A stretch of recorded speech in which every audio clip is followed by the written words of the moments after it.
When the mind raises a question, it is the intellect that has to answer that question. Information from outside cannot answer the questions in the mind.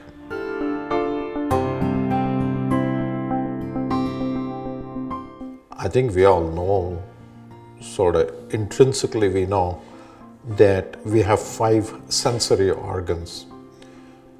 So whatever we think we know actually is a result of some data that I acquired through one of these 5 sensory organs, which in Samskrita we refer to as Jnanendriyas. Indriya, an organ, can be either Karmendriya or Gnanendriya. So if it helps me do something, we refer to that as Karmendriya.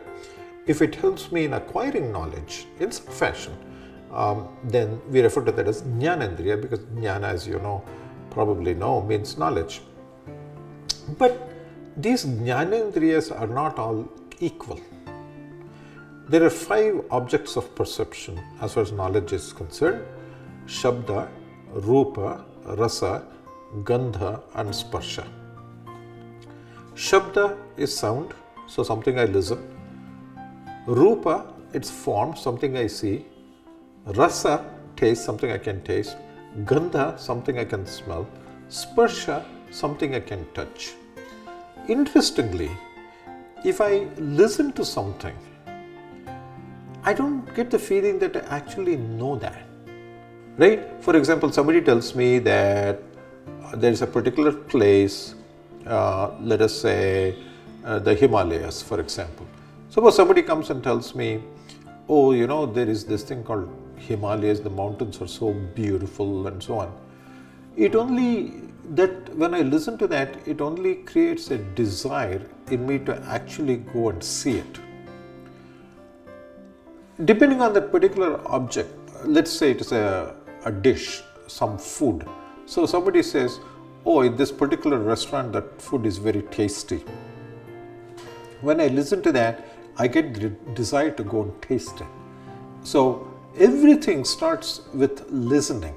So you hear something and then you want to either see it, you want to taste it, you want to smell it, or you want to touch it. And these 4 things, we think of that as real experience.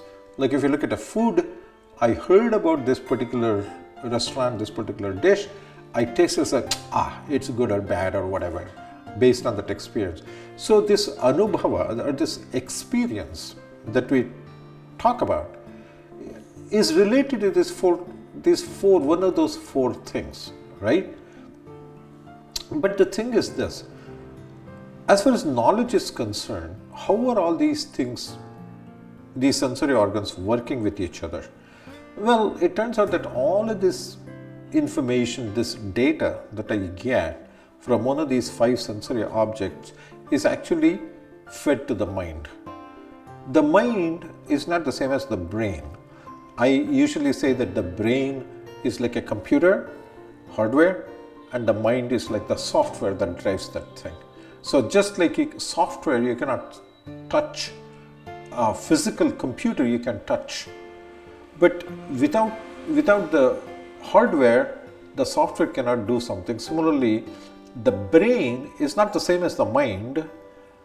The mind has to be good for the brain to function, but I need the brain for the mind to do its job. So all of this data is actually fed to the mind. And what the mind does is it basically raises questions. That is the whole purpose of the mind. So every time some data is fed, they'll say, why is it like this? Is this true? Is this good? Is this bad? And so on. So it raises questions. Now the thing is, where will the mind get the answer from?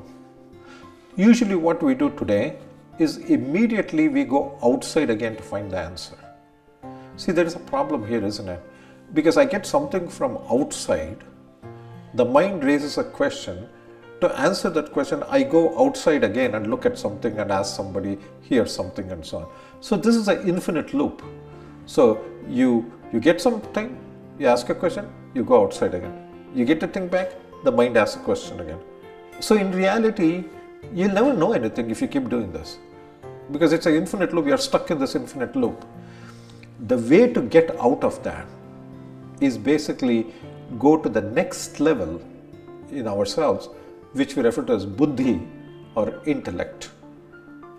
The intellect is, again, if I can use the computer and software analogy, that is a rule-driven system, right? What I mean by that is, it'll say yes, no, true, false, something like that in software referred to as a rule-driven system. So that intellect can answer that question. So the mind, instead of going outside, should actually go inside to the intellect. Nowadays, we hardly use our intellect. Even though we have it, we don't use it. We just keep going outside and we're all stuck in this infinite loop. And we never know anything because we keep asking. There's one other danger in this. When we go outside, let's say we go to Google or whatever, how do you know? How do you know that what you're seeing there is correct? And not only that, you get more questions. So what are you going to do? Just keep Googling all day long your whole life? You cannot do that. So we have to go to the intellect, go deeper and pass on these questions from the mind to the intellect, and then let the intellect actually answer those questions. And such people, very rare, they become so rare that we honor them, say, oh, he's an intellectual. Well, we should all be intellectuals. We should all be going to that intellect to get the answers that we want.